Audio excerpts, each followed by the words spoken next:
नमस्कार दोस्तों, आज फिर मैं आपके लिए हिंदी कहानी सोच लेकर आई हूँ। अगर आप मेरे चैनल पर नए हैं तो प्लीज़ चैनल को सब्सक्राइब ज़रूर करें। सोच। वर्षा को अपनी सहेलियों के साथ रसोई खेलते देखकर उसकी बुआ ने वर्षा की माँ से कहा, अच्छा है भाभी, अभी से लड़कियों के कामों में रुचि ले रही है।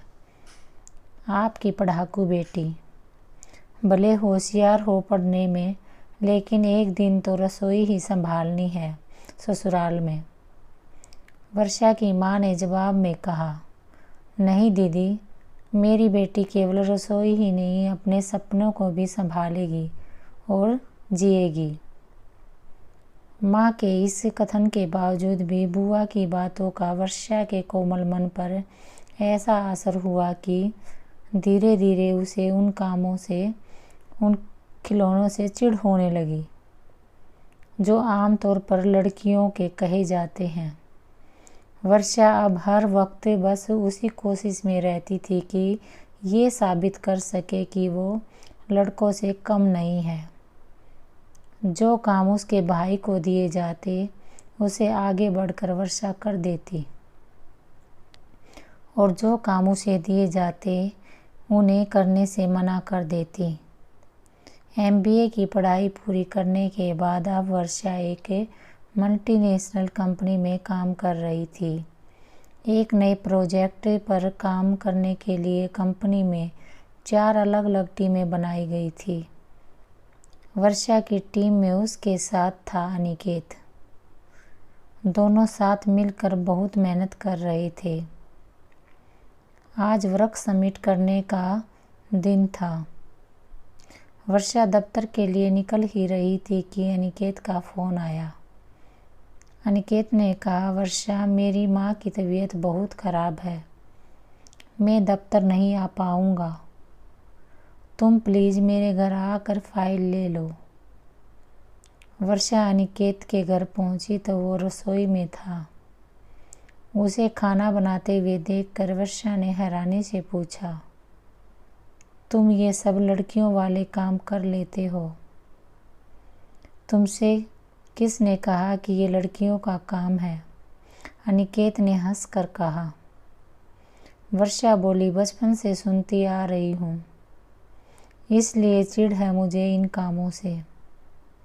इनके जरिए हम लड़कियों से कमतर आंका जाता है और एक घेरे में बांध दिया जाता है, जो मुझे मंजूर नहीं। वर्षा की बात सुनकर अनिकेत ने कहा कि हाँ, कुछ लोग ऐसा कहते हैं कि ये लड़कियों के काम हैं, वो लड़कों के, लेकिन मुझे लगता है कि हमें ऐसे लोगों की बातों पर ध्यान देने की जगह अपनी सोच को ऊंचा रखना चाहिए और हर काम सीखना चाहिए। क्या पता कब ज़रूरत पड़ जाए।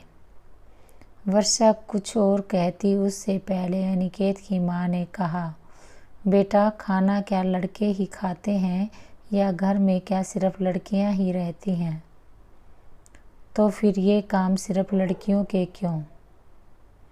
जैसे बाहर की दुनिया में अब लोग लड़कियों को बराबरी स्वीकार करने लगे हैं, उसी तरह घर में भी धीरे धीरे बराबरी आने लगेगी। बदरसे हम किसी को गलत सोच से आहत होकर किसी काम को तुच्छ ना समझें।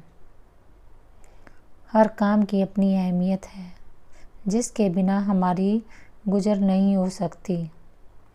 अनिकेत की माँ की बात सुनकर वर्षा को अपनी माँ की बात याद आने लगी, जिनकी वो आज तक अवहेलना करती आई थी। उसकी तंद्रा भंग करते हुए अनिकेत बोला, अरे कहाँ खो गई? ये चर्चा आगे जारी रहेगी, फिलहाल अब दफ्तर जाओ। आज हमें सबसे ज़्यादा नंबर मिलने चाहिए।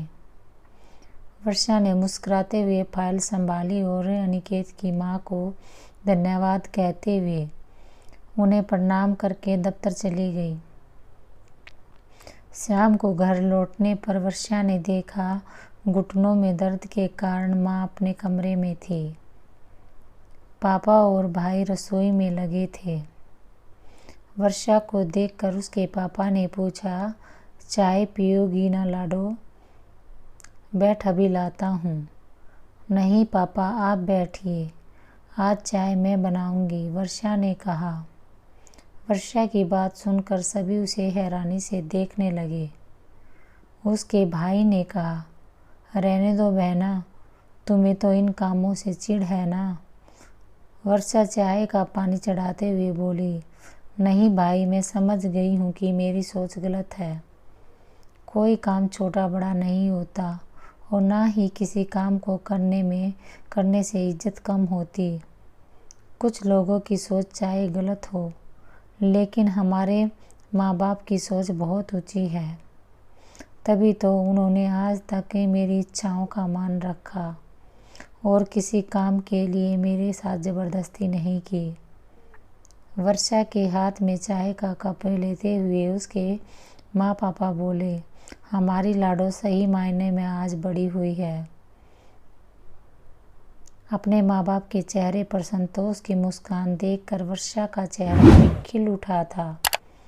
धन्यवाद दोस्तों। अगर आपको ये कहानी अच्छी लगी तो लाइक करें, शेयर करें और चैनल को सब्सक्राइब जरूर करें।